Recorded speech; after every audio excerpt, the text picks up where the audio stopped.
Bonjour, je vais vous présenter une série de cours sur les matériaux pour l'électronique. Dans ces cours, on va traiter trois exemples de composants. Il s'agit des condensateurs céramiques, des thermistances et des varistances. La première partie ou bien le premier cours sera consacré aux condensateurs céramiques. On va définir qu'est-ce que c'est qu'un condensateur.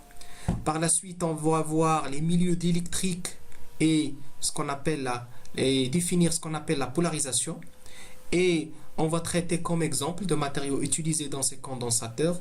Il s'agit de la structure pérovskite et en particulier les titanates de barium. Regardons ce diapo et on va voir ici le schéma d'un condensateur. J'aimerais juste vous rappeler qu'est-ce que c'est qu'un condensateur. C'est un composant qui permet de stocker l'énergie et bien sûr on parle de stockage des charges électriques. Dans ce condensateur, ou bien le condensateur est constitué de deux armatures métalliques de surface S séparées par une distance, bien une épaisseur E, occupée par un matériau diélectrique. Et la capacité ici est liée à l'ampleur de la charge Q accumulée sur une plaque selon l'expression C égale à Q sur V. V est la tension appliquée aux bornes du condensateur. Là, vous avez la charge Q, c'est le coulomb. L'unité de la capacité est le coulomb par volt ou bien farad. Le choix, parce qu'on peut avoir ici du vide et dire c'est un condensateur, sauf qu'avec le vide, on a des capacités faibles. C'est la raison pour laquelle on met ici des matériaux diélectriques qui permettent d'augmenter la quantité d'électricité stockée entre les deux électrodes. La question, c'est pourquoi on utilise des matériaux diélectriques. Bon, la plupart des diélectriques sont bien sûr des isolants et se caractérisent par la séparation à l'échelle atomique ou moléculaire des entités possédant des charges électriques positives ou négatives. Et ces diélectriques se trouvent dans les condensateurs en raison des interactions dipolaires avec un champ électrique. Avant de parler en détail sur les caractéristiques des matériaux diélectriques, là vous pouvez constater ici une autre expression de la capacité qui est égale epsilon 0S sur E. C'est-à-dire ça, cette expression en présence du vide entre les plaques, on a cette expression. Toutefois, si on remplace le vide par un matériau diélectrique, vous pouvez ici voir qu'on a remplacé epsilon 0 par epsilon, qui est la constante, la permittivité diélectrique du matériau, et il est généralement supérieur à epsilon 0. On peut aussi définir ici notre constante qu'on appelle la permittivité relative, ou bien la constance diélectrique, n'est que le rapport entre epsilon et epsilon 0. Permittivité relative sans dimension, parce que c'est un rapport de deux permittivités, et caractérise la capacité à emmagasiner de l'énergie électrique sans perdre son caractère isolant. Regardons ce qui se passe lorsqu'on applique une tension V sur les deux armatures métalliques d'un condensateur. Le premier schéma ici, c'est le cas où on a du vide. Le deuxième schéma, c'est en présence d'un matériau diélectrique. Là, on va définir ce qu'on appelle la densité de charge superficielle D. C'est la quantité de charge par unité de surface d'une plaque de condensateur. L'unité de cette densité est le coulomb par mètre carré et elle est proportionnelle au champ électrique E. Vous voyez E, c'est V, attention appliquée, sur l'épaisseur, c'est des volts mètre moins 1. Et ce que vous voyez ici, c'est la densité de charge sur les deux. Là, polarisé positivement, il est relié à la pente positive. Là, on voit des charges négatives parce qu'il est lié au pôle négatif. Maintenant, si on remplace ce vide par un matériau diélectrique, vous voyez bien que l'expression D a changé, c'est-à-dire on a remplacé epsilon 0 par epsilon, et la densité de charge superficielle a augmenté. On voit plus de charge plus et plus de charge moins, et on voit aussi ce qu'on appelle l'apparition d'une polarisation P. Hein, ça se voit ici, et cette polarisation, elle est, on peut la voir ou bien on peut la considérer comme l'augmentation de la densité de charge au-delà de celle dans le vide résultant de la présence d'électrique.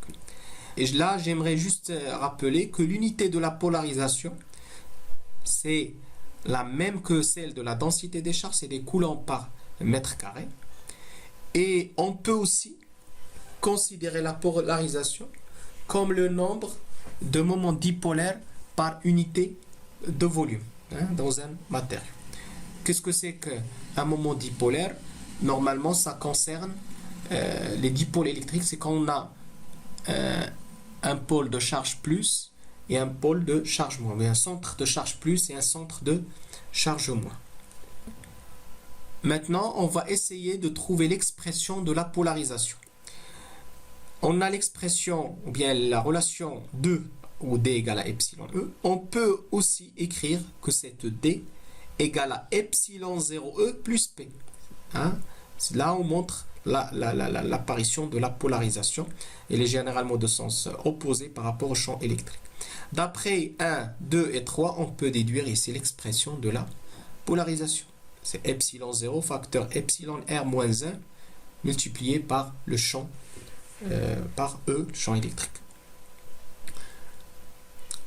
Voilà, regardons ici. Là, on a un dipôle électrique. Au moment de l'application d'un champ E, on voit bien un alignement de dipôles. Hein? Là, c'est le moment dipolaire n'est que Q fois D. Donc, le moment dipolaire, c'est des coulombs par mètre. Et quand on parle de la polarisation, c'est le nombre de moments dipolaires par unité de volume. Donc, coulomb mètre sur mètre cube, ça va donner coulomb mètre moins 2. Hein? C'est l'unité de la densité superficielle ou bien de la polarisation. Maintenant, on va voir les différents types de polarisation. Rappelons que la polarisation désigne l'alignement de moments dipolaires, atomiques ou moléculaires, permanents ou induits, sur un champ électrique externe appliqué. Et là, on va voir trois exemples trois types de polarisation, à savoir la polarisation électronique, la polarisation ionique et la polarisation d'orientation. Et généralement, les matériaux électriques manifestent au moins un de ces types selon la nature du matériau et la façon d'appliquer le champ externe. Prenons le premier exemple, ou bien le premier type de polarisation, la polarisation électronique. Là, vous voyez, on a un orbital. Ici, on a un orbital, ou plutôt un atome, avec la présence d'un noyau chargé plus, entouré par un nuage électronique chargé moins. Là, on est dans le cas d'un champ électrique nul. Maintenant, on va appliquer un champ E. Qu'est-ce qu'on va voir? On a une déformation de l'orbital électronique. Et là, on peut parler d'une polarisation qui résulte d'un déplacement par rapport au noyau d'un atome du centre du nuage d'électrons que cause un champ électrique. Et cette polarisation s'observe dans tous les matériaux électriques et bien sûr seulement en présence d'un champ électrique. Le deuxième exemple, la polarisation ionique, cette fois-ci ne se produit que dans les matériaux ioniques. Un champ électrique provoque le déplacement des cations dans une direction et des anions dans la direction opposée, ce qui donne lieu à un moment dipolaire net. Et l'ampleur du moment dipolaire P de chaque paire d'ions est égale au produit du déplacement D de la charge de chaque ion. Toujours la même expression, P égale à Q fois D, c'est la charge fois le déplacement. Le troisième type de polarisation, la polarisation d'orientation. Cela ne concerne que les substances ayant un moment dipolaire permanent. Exemple, on trouve des molécules, par exemple des molécules organiques qui possèdent un moment dipolaire même en absence d'un champ électrique. C'est-à-dire on a des centres de charge plus et des centres de charge moins. Et à l'application d'un champ E, on voit qu'il y a une réorientation de ces moments dipolaires. On observe une réorientation ou bien un déplacement des moments dipolaires. Ce tableau montre bien ces types de polarisation.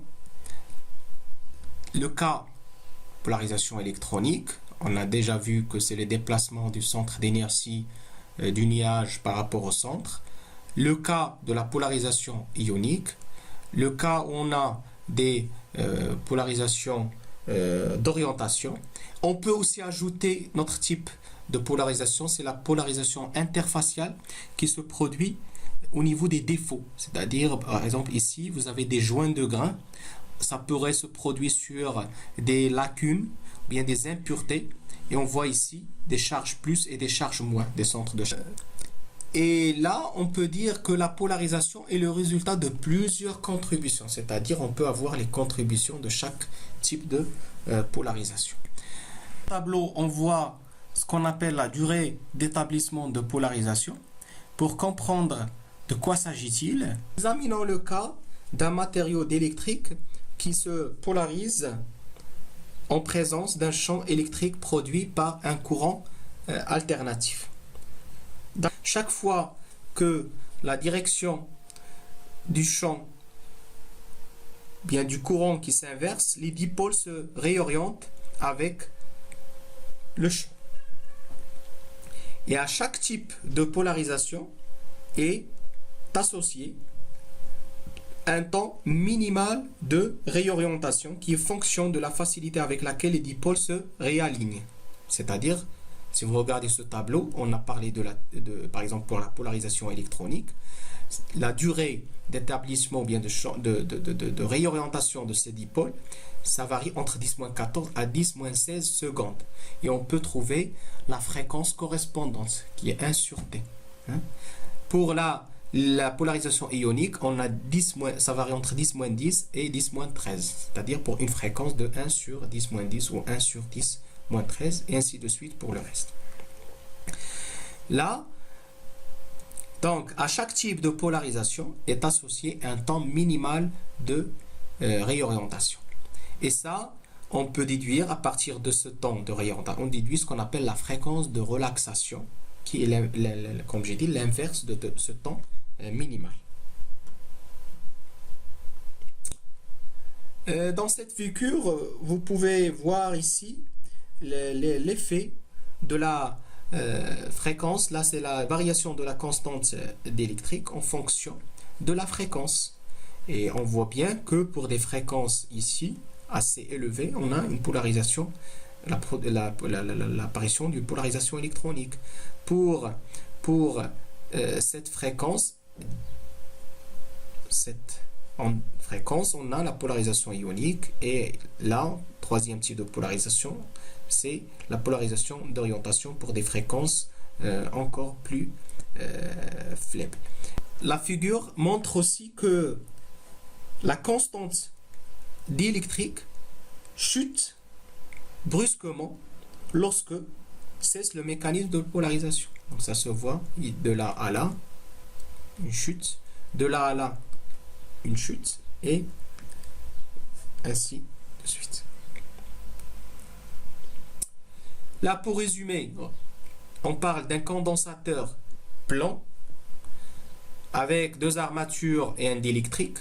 D'après cette expression, on voit bien que cette capacité est proportionnelle à la permittivité d'électrique et à la surface S.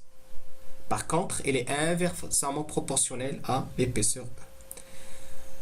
Cela veut dire que pour avoir des grandes capacités, il faut avoir un matériau qui possède une grande permissivité d'électrique. Dans ce tableau, vous avez un exemple de matériaux, différents types de matériaux, céramique, du verre, porcelaine, et on voit bien que ici un exemple de titanate qui possède des constantes d'électrique, je parle de epsilon R, qui sont très élevées. Et c'est la raison pour laquelle on utilise des titanates de barium, dopés souvent, dans des condensateurs plans pour fabriquer pour avoir des grandes capacités. Et ce qu'on va essayer de voir dans le prochain cours, c'est le choix ou bien comment on élabore et pourquoi on utilise le titanate de barium pour fabriquer un condensateur céramique.